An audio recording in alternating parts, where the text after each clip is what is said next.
Hi, welcome to the YouTube channel of Civil Notes. This is the second video of the NCERT series that we are currently running on this channel. In this video, we are going to discuss the NCERT Class 6th Political Science Chapter 2nd. The name of the chapter is Diversity and Discrimination. Now let's start the video. दोस्तों पिछले video में हमने diversity के meaning को discuss किया था। Diversity का मतलब होता है different. In this sense diversity Indian context में कैसे फिट बैठती है? डाइवर्सिटी हमारे आसपास है। डाइवर्सिटी में हम रिलीजियस डाइवर्सिटी को देखते हैं, हम कल्चरल डाइवर्सिटी को देखते हैं, हम फूड हैबिट्स देखते हैं लोगों की, जो वेरियस लोगों की अलग अलग तरह के फूड हैबिट्स होती हैं। इस चैप्टर में हम डाइवर्सिटी और डिस्क्रिमिनेशन के बारे में डिस्कस करेंगे। तो चलिए शुरू करते हैं। पहला टॉपिक है difference and prejudice. There are many things that make us what we are, how we live, the languages we speak, what we eat, what we wear, the games we play and the things we celebrate. हमने discuss किया था कि India में अलग अलग तरह के लोग रहते हैं और ये लोग अलग अलग तरह के लैंग्वेजेस स्पीक करते हैं। इनके रिलीजियस बिलीफ्स अलग अलग हैं, इनकी फूड हैबिट्स अलग हैं। तो इससे हमें पता लगता है कि इंडिया में डाइवर्सिटी बहुत ज़्यादा है।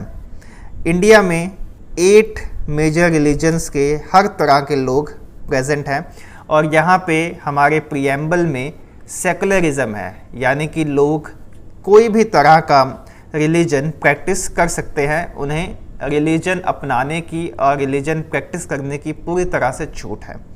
आगे बढ़ते हैं। प्रेजुडिस। अब प्रेजुडिस का मतलब होता है टू जज अदर पीपल नेगेटिवली और see them as inferior. When we think that only one particular way is the best and right way to do the things, we often end up not respecting others. इसका simple meaning ये है कि prejudice से हम लोगों को अपने से छोटा समझते हैं। जैसे कोई अमीर आदमी है, कोई रिच पर्सन है, अगर वो किसी गरीब आदमी को देखता है वो तो उसको अपने से छोटा समझता है, यानी अपने से इन्फीरियर समझता है। इसी से प्रेजुडिस की भावना उत्पन्न होती है और इसी को हम कहते हैं प्रेजुडिस। यहाँ पे एक एग्जाम्पल दी गई है कि we think English is the best language and other languages are not important. We are judging these other languages negatively. As a result, we might not respect people who speak languages other than English. तो यहाँ पे इस example से ये समझ में आता है कि जैसे कोई आदमी अगर इंग्लिश बोलता है और सामने वाले को अगर वो इंग्लिश लैंग्वेज नहीं आती है तो वो आदमी अपने आप को दूसरे आदमी से ज़्यादा सुपीरियर महसूस कराता है और इसी फीलिंग को प्रेजुडिस की फीलिंग कहते हैं। Now the next topic is creating stereotypes. अब स्टीरियोटाइप्स कैसे क्रिएट किए जाते हैं सोसाइटी में, एक सिंपल एग्जाम्पल से हमें ये चीज़ समझाई गई है कि what does it mean to be a boy और a girl. If a grown boy cries, then he feels that others will either tease him or laugh at him, and so he stops himself from doing so in front of the others. अब लड़कों को बचपन से ये सिखाया जाता है कि रोना लड़कियों का काम है, जबकि ये एक सोसाइटी में स्टीरियोटाइप क्रिएट किया गया है और जब कोई लड़का अपना फीलिंग एक्सप्रेस करता है इन अ वे ऑफ क्राइंग, देन उसको वीक समझा जाता है। When we fix people into one image, we create a stereotype. अब जैसे हम लोगों को अगर एक ही नज़र से देखते हैं, हम एक ही चश्मे से हर इंसान को देखते हैं, तो हम सोसाइटी में, उस समाज में स्टीरियोटाइप क्रिएट कर देते हैं। और ये वही स्टीरियोटाइप है जो कहता है कि रोना लड़कियों का काम है, ना कि लड़कों का, और इससे सोसाइटी में एक स्टीरियोटाइप क्रिएट किया जाता है। Now the next topic is inequality and discrimination. First chapter में हमने इनइक्वालिटी के बारे में डिस्कस किया था। इनइक्वालिटी होती है जब एक आदमी को दूसरे आदमी के मुकाबले कम अपॉर्चुनिटीज़ प्रोवाइड की जाती हैं, कम अपॉर्चुनिटीज़ उसे मिलती हैं, और वो जो अपॉर्चुनिटीज़ सेकंड पर्सन को मिल रही हैं, अगर वही अपॉर्चुनिटीज़ फर्स्ट पर्सन को ना मिले या कम मिले तो उसे हम इनइक्वालिटी कहते हैं। इनइक्वालिटी और डिस्क्रिमिनेशन में क्या सिमिलैरिटीज़ हैं? Discrimination happens when people act on their prejudice और स्टीरियोटाइप्स। अब जब लोगों को एक ही तरह से पढ़ाया जाता है या सिखाया जाता है कि समाज में एक चीज़ अगर इसी तरह से होनी है और उन्हें नोवेल थिंकिंग यानी नई थिंकिंग के बारे में नहीं बताया जाता, तो वो अगर कोई आदमी किसी चीज़ को नए तरीके से करना चाहे तो उसके खिलाफ डिस्क्रिमिनेशन की भावना पैदा की जाती है या वो पैदा इंसान के अंदर हो जाती है। Discrimination can take place because of various several reasons. अब डिस्क्रिमिनेशन के एक से ज़्यादा रीज़न हो सकते हैं। Discrimination can happen on the basis of food choices, on the basis of religion, on the basis of culture, on the basis of how a person looks or feels towards each other or towards the society. Some people may experience both kinds of discrimination. They are poor and they belong to groups whose culture is not valued.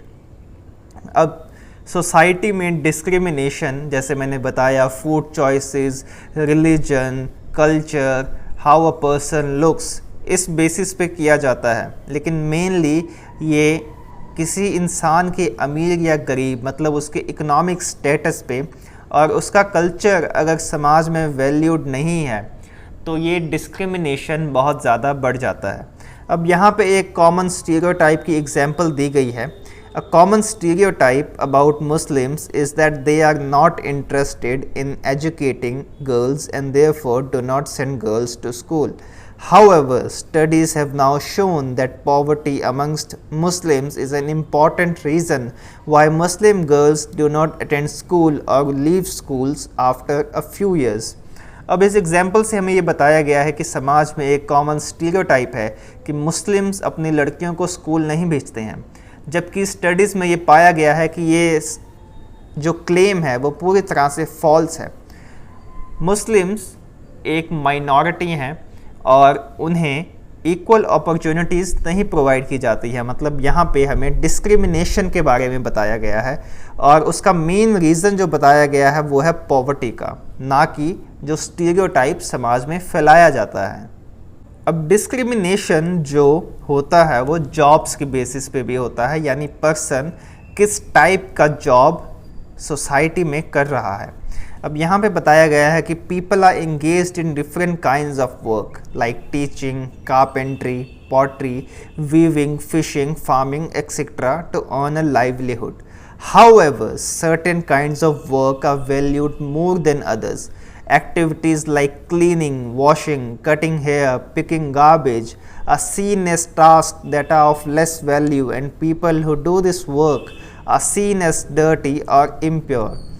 अब society में हर parent चाहता है कि उसका बच्चा या तो engineer बने या डॉक्टर बने या MBA करके कोई अच्छी जॉब पे जाए, लेकिन जो सोसाइटी में एक कॉमन स्टीरियोटाइप या डिस्क्रिमिनेशन किया जाता है वो उन लोगों के खिलाफ किया जाता है जो इस तरह की एक्टिविटीज़ में इंगेज होते हैं, जबकि ये पूरी तरह से गलत है। अब यहाँ पे डॉक्टर भीमराव अंबेडकर जो हमारे कॉन्स्टिट्यूशन के फादर हैं, जिन्होंने कॉन्स्टिट्यूशन बनाया था, उनकी एक एग्जाम्पल शेयर की गई है कि कैसे उन्हें कास्ट सिस्टम से लड़ना पड़ा था जब वो छोटे थे। आप ये एग्जाम्पल पढ़ सकते हैं। Striving for equality. अभी तक हमने पढ़ा कि कैसे सोसाइटी में इनइक्वालिटी फैली हुई है।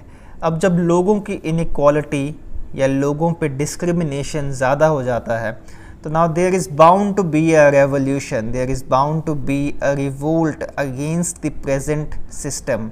इसी प्रेजेंट सिस्टम के खिलाफ लोगों ने आवाज़ उठाई और इक्वालिटी के लिए लड़े।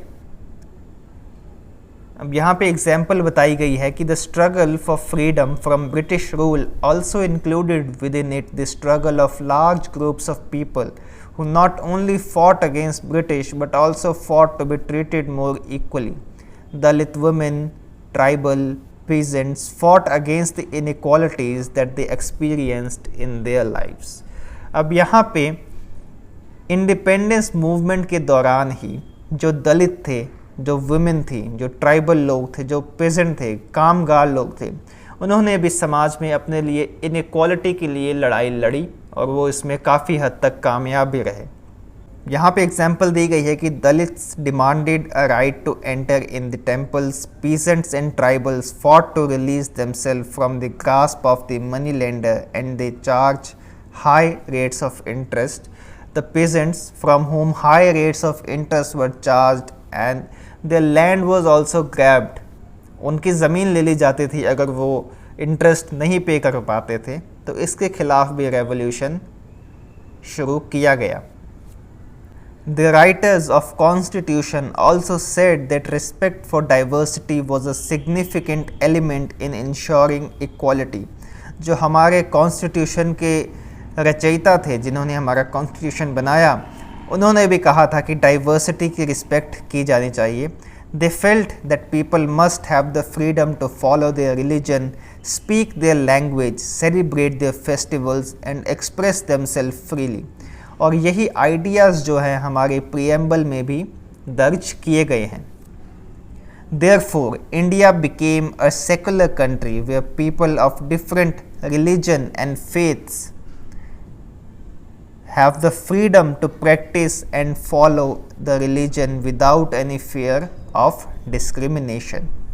अब यहाँ पे आपकी स्क्रीन पे कॉन्स्टिट्यूशन ऑफ इंडिया में जो प्रीएम्बल है उसकी इमेज यहाँ पे दिख रही है। इस प्रीएम्बल में लिखा गया है कि we the people of India having solemnly resolved to constitute India into a sovereign democratic republic and to secure to all its citizens justice, liberty, equality, fraternity। यहाँ पे इस सभी चीज़ों को हमारे कॉन्स्टिट्यूशन में अपहोल्ड किया गया है और अगर कोई इसे अपहोल्ड नहीं करता है तो उसके खिलाफ क्रिमिनल प्रोसीडिंग्स भी की जा सकती हैं। तो दोस्तों, इसी के साथ हमारा सेकंड चैप्टर यहीं पे ख़त्म होता है। अगर आपको ये वीडियो पसंद आई हो तो इस वीडियो को लाइक करें, शेयर करें और सब्सक्राइब करें हमारा चैनल सिविल्स नोट्स। अब नेक्स्ट वीडियो में हम चैप्टर नंबर 3 को डिस्कस करेंगे। तब तक के लिए आप इस चैप्टर को रिवाइज़ कीजिए और बाकी 2 वीडियोज़ जो मैंने डाली हैं उन्हें भी देखिए। हमारे चैनल पे अलग अलग तरह के वीडियोज़ आपको मिलेंगी। हमने NCERT को कवर किया है, आपको GK और करंट अफेयर से रिलेटेड वीडियोस भी हमारे चैनल पे मिल जाएंगी। Thank you.